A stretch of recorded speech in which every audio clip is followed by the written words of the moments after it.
दोस्तों, आज हम आपको एक अजीबो गरीब वाकया सुनाने वाले हैं, जिसे सुनकर आप हैरान रह जाएंगे। हाँ दोस्तों, यह वाकया एक लड़की की शादी भेड़ से कर दी गई। आखिर गांव वालों ने लड़की की शादी भेड़ से क्यों की? इस वाकये को जानने के लिए हमारे साथ अंत तक बने रहे। तो एक बार का जिक्र है कि एक बुजुर्ग यानी शेख अब्दुल्लाह किसी जगह से गुजर रहे थे। आप सब जानते हैं कि अल्लाह के वाली दीन की तबलीग के लिए लोगों को इस्लाम की तरफ बुलाने के लिए हमेशा सफर किया करते थे। इसी तरह शेख अब्दुल्लाह सफर करते करते एक ऐसी बस्ती में पहुंच गए जहां उन्हें जाना नहीं था। लेकिन ना जाने उनके दिल में क्या बात आई कि उन्होंने अपना रुख उस बस्ती की तरफ कर लिया। शेख अब्दुल्लाह जब बस्ती में दाखिल हुए तो उन्होंने एक अजीब व गरीब मंजर देखा। वह मंजर उन्होंने इससे पहले अपनी जिंदगी में कभी भी नहीं देखा था। वह क्या देखते हैं कि एक भेड़ को खूब सजाया जा रहा है। जब भेड़ सजकर तैयार हुई तो उसी पर एक दुल्हन को बिठाया गया। शेख अब्दुल्लाह सोचने लगे, आखिर यह मामला क्या है? वे एक व्यक्ति के पास गए और कहा, भाई, यह सब क्या हो रहा है? उस व्यक्ति ने शेख अब्दुल्लाह को ऊपर से नीचे तक देखा और कहा, आप कौन हैं? कहां से आए हैं और यहां क्या कर रहे हैं? शेख अब्दुल्लाह ने कहा, मैं फकीर हूं, यहां थोड़ी देर आराम करने के लिए आया हूं। मैं जानना चाहता हूं कि उस भेड़ पर वह लड़की क्यों बैठी है और वह भेड़ पूरे काबिले का चक्कर क्यों लगा रही है। उस आदमी ने, जिसका नाम यासिर था, कहा, दरअसल हमारा यह कबीला तमाम कबीलों में सबसे बड़ा है और हमारे काबिले में रहने वाले लोग बहुत ही ज्यादा दौलतमंद हैं। हमारे यहाँ एक रस्म है, जब भी किसी लड़की की शादी होती है तो शादी से पहले उसको भेड़ पर बिठाकर पूरी बस्ती का चक्कर लगाना पड़ता है। फिर उसकी शादी पहले भेड़ से होती है और उसके बाद जब वह पाक हो जाती है तो उसकी शादी किसी लड़के के साथ कर दी जाती है। शेख अब्दुल्लाह ने कहा, क्या आपकी रस्म सिर्फ लड़कियों के लिए है? यासिर ने कहा, हाँ, सिर्फ लड़कियों के लिए, क्योंकि हमारे यहां यह माना जाता है, अगर किसी लड़की की शादी सीधे किसी लड़के के साथ कर दी जाए तो दूल्हे की मौत हो जाती है। इसलिए दूल्हे की जान बचाने के लिए हम लड़की के साथ यह पाक रस्म करते हैं। यह सुनकर शेख अब्दुल्लाह ने कहा, मुझे तो बहुत ही ज्यादा हैरानी हो रही है कि आप एक लड़की की शादी भेड़ के साथ कर रहे हैं। यह सुनकर यासिर गुस्से में कहने लगा, तुम्हें कुछ ज्यादा ही सवाल पूछने की फिक्र है। चलो, मैं तुम्हें अपने सरदार के पास ले चलता हूं। उसने शेख अब्दुल्लाह का हाथ पकड़ा और सरदार उमर के पास ले आया। लड़की भेड़ पर बैठी हुई थी। लड़की ने जब शेख अब्दुल्लाह को देखा तो उसने भेड़ को रोक दिया और गौर से उन्हें देखने लगी कि भला यह आदमी कौन है। शेख अब्दुल्लाह के कपड़े फटे और पुराने थे। यह देखकर वह लड़की, जिसका नाम आयशा था, जोर जोर से हंसने लगी। आयशा बोली, बाबा, यह कौन है? इतने फटे पुराने कपड़े पहने हुए हमारी बस्ती में आज के दिन यह क्या करने आए हैं? यह शादी सरदार उमर की बेटी की थी। सरदार उमर ने अपनी बेटी को देखा, फिर शेख अब्दुल्लाह से कहा, आप यहां क्या कर रहे हैं? आप कौन हैं? अपनी पहचान करवाएं। शेख अब्दुल्लाह ने कहा, मैं फकीर हूं और मैं अल्हम्दुलिल्लाह मुसलमान हूं। सरदार का गुस्सा। बस मुसलमान कहने की देर थी कि सरदार उमर गुस्से से खड़ा हो गया और गुस्से करते हुए बोला, इस बस्ती में कोई मुसलमान नहीं आ सकता है। अगर कोई मुसलमान यहां कदम भी रख दे, हम उसे मार देते हैं। तुम्हारी इतनी हिम्मत कि तुम यहां तक हमारे पास आ पहुंचे। शेख अब्दुल्लाह ने कहा, मैं तो यहां से गुजर रहा था, सोचा कुछ देर आराम कर लूं। लेकिन जब मैं बस्ती में दाखिल हुआ तो एक अजीबो गरीब मंजर देखा। मैंने देखा कि आपकी बेटी दुल्हन बनी हुई भेड़ पर बैठी है। सरदार उमर ने कहा, यह हमारे यहां की रस्म है। अगर यह भेड़ से शादी करेगी तो इसका पति 100 साल तक जिंदा रहेगा और मेरी बेटी 100 साल तक सुहागन रहेगी। सरदार उमर की बात सुनकर शेख अब्दुल्लाह ने कहा, अगर आप बुरा ना माने तो मैं एक बात कहूं। उमर ने कहा, बोलो। शेख अब्दुल्लाह बोले, हम जिस रब को मानते हैं उसी ने इस पूरी कायनात को पैदा किया है।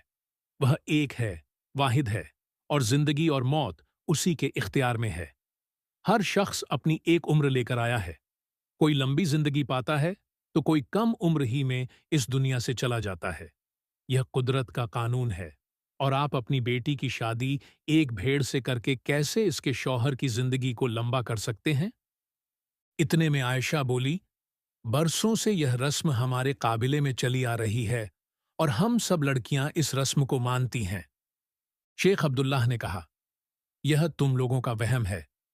मैंने कहा ना, जिस रब ने इस पूरी कायनात को बनाया है उसी के हाथ में सब कुछ है। हमारा अकीदा सिर्फ उसी पर होना चाहिए। यह बात सुनकर आयशा ने कहा, मैं तुम्हारे रब को नहीं मानती। कौन है तुम्हारा रब? जरा मुझे भी बताओ। और वह मजाक उड़ाने लगी। शेख अब्दुल्लाह ने कहा, हमारा रब वह है जो जिस वक्त जो चाहे कर सकता है। तुम जो गुस्ताखी कर रही हो, इस गुस्ताखी की तुम्हें सजा भी दे सकता है। यह सुनकर आयशा और जोर जोर से कहने लगी, अच्छा, तुम्हारा रब मुझे कहीं नजर तो नहीं आता? क्या तुम अपने रब की किसी निशानी को जाहिर कर सकते हो? शेख अब्दुल्लाह कहने लगे, यह मेरी औकात नहीं। हाँ, लेकिन मेरा रब अपने बंदों पर बहुत प्रेम करने वाला है और नाफरमान को सजा भी देने वाला है। यह सुनकर सरदार उमर ने कहा, पकड़ो इस बुड्ढे को, यह मेरी बेटी को न जाने क्या क्या कह रहा है। ले जाओ इसे और पेड़ से बांध दो। पहले हमारी बेटी की शादी इस भेड़ के साथ हो जाए, उसके बाद देखेंगे कि इस बूढ़े का क्या करना है। शेख अब्दुल्लाह को पकड़ लिया गया और ले जाकर पेड़ से बांध दिया गया। उन्हें बहुत तकलीफ दी गई, लेकिन वह कुछ नहीं कह रहे थे। उन्होंने किसी को बददुआ नहीं दी। उन्होंने अपनी आंखें बंद कर लीं और अल्लाह के जिक्र में मशगूल हो गए। फिर दिल ही दिल में दुआ मांगने लगे, या अल्लाह, इंसान की कोई हैसियत नहीं, लेकिन तू चाहे तो अपनी निशानी जाहिर कर सकता है। या अल्लाह, तू क्या है, इन्हें बता दे। इन लोगों को, या अल्लाह, तू बता दे, अपनी कोई निशानी जाहिर कर दे। अभी वो आंखें बंद करके यह दुआ मांग रहे थे कि उसी वक्त एक जोरदार हवा आई। आंखें खोली तो देखा, जहां वह लड़की भेड़ के ऊपर बैठी थी, वहां अजीब परिवर्तन हुआ था। बहुत से लोग जमा थे। लोग कहने लगे, यह तो गजब हो गया, यह तो बहुत बुरा हुआ, यह तो नहूसत हो गई। सरदार उमर की बेटी आयशा का चेहरा विकृत हो गया था। उसके सर पर 2 सींग निकल आए थे और मुंह भी भेड़ जैसा हो गया था। यह देखते ही शेख अब्दुल्लाह ने अस्तगफार पढ़ना शुरू कर दिया। वहां सरदार उमर चिल्ला रहा था, मेरी बेटी को यह क्या हो गया? बेटी कुछ तो बोलो। लेकिन बेटी कुछ नहीं बोल पा रही थी। उसकी आंखों में आंसू थे। उसे पता था यह किस वजह से हुआ है, लेकिन वह बोल नहीं सकती थी। बस अपना सर झुकाए वह खड़ी थी। उसी वक्त वहां उनके काबिले के मौलवी हसन को बुलाया गया।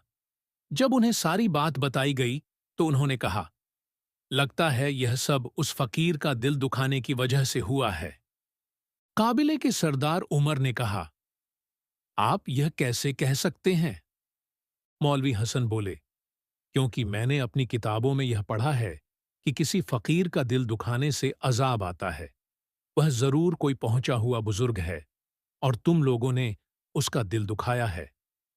सरदार उमर ने जब यह बात सुनी तो सिपाहियों को हुक्म दिया, जाओ, पहले शेख अब्दुल्लाह को यहां लेकर आओ। शेख अब्दुल्लाह को काबिले के सरदार के पास लाया गया। आयशा शर्मिंदा थी, सर झुकाए खड़ी थी। उसकी आंखों से मोटे मोटे आंसू निकल रहे थे। सरदार उमर ने शेख अब्दुल्लाह को देखकर कहा, आपने जो बद्दुआ दी है वह वापस ले लीजिए। मेरी बेटी ने जो बदतमीजी की है उसकी तरफ से मैं आपसे माफी चाहता हूं। इसने आपका दिल दुखाया, आपके साथ बदतमीजी की। अगर आप चाहते हैं तो मैं आपके कदमों में बैठकर माफी मांगने के लिए तैयार हूं। आपके मैं पैर पकड़ता हूं, मेरी इकलौती बेटी को ठीक कर दीजिए। शेख अब्दुल्लाह ने कहा, मैंने इस बच्ची को कोई बददुआ नहीं दी। हां, मैं यह दुआ कर रहा था, अल्लाह रहम करे आपके और मेरे हाल पर। मैंने सिर्फ यह कहा था कि यह सब तुम्हारा वहम है। इंसान से इंसान की शादी करवाओ, भेड़ से नहीं। सरदार उमर ने कहा, आप मेरी बेटी को ठीक कर दीजिए, उसके बाद आप जो कहेंगे वही होगा। शेख अब्दुल्लाह कहने लगे, میں صرف اللہ سے دعا کر سکتا ہوں۔ شفا دینے والی ذات اللہ کی ہے۔ اس کے بعد انہوں نے وضو کیا، 2 رکعت نفل نماز ادا کی۔ اس کے بعد دعا کرنے لگے، یا رب، تیری قدرت کی نشانی یہ سب دیکھ چکے ہیں۔ یا اللہ، تو ہر چیز پر قادر ہے۔ تیری بڑائی، تیری کبریاں، تیری عظمت کو آج ظاہر کر دی۔ وہ بزرگ دعا مانگتے رہے۔ دعا کرنے کی دیر تھی کہ اسی وقت عائشہ کا اصلی چہرہ سب کے سامنے آ گیا۔ تمام لوگ خوشی سے جھوم اٹھے۔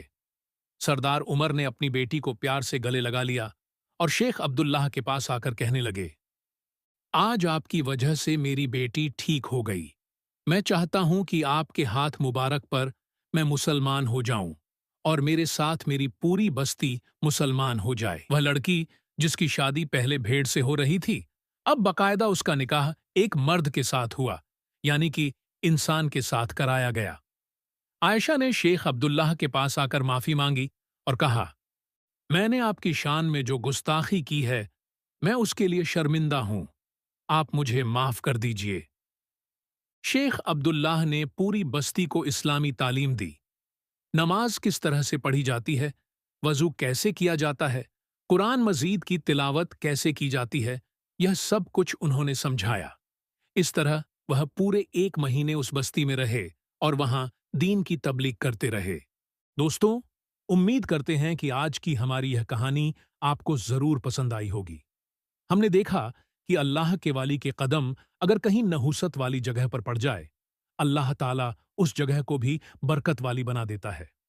اگر اللہ کا والی بے ایمانوں کے بیچ چلا جائے، اللہ ان بے ایمانوں کو ایمان کی دولت سے مالا مال فرما دیتا ہے۔ اللہ کا والی اگر نافرمانوں اور بگڑے ہوئے غلط راستے پر چلے جا رہے لوگوں کے بیچ جائے، اللہ ان سب کو بھی توبہ کی توفیق عطا فرماتا ہے۔ یہ کہانی ہمیں سکھاتی ہے کہ اللہ کی قدرت بہت بڑی ہے اور اندھ وشواس کے بجائے ہمیں اللہ پر ایمان رکھنا چاہیے۔ ہم سبھی کو اپنے جیون میں سچے مارگ پر چلنا چاہیے اور اللہ کی عبادت کرنی چاہیے۔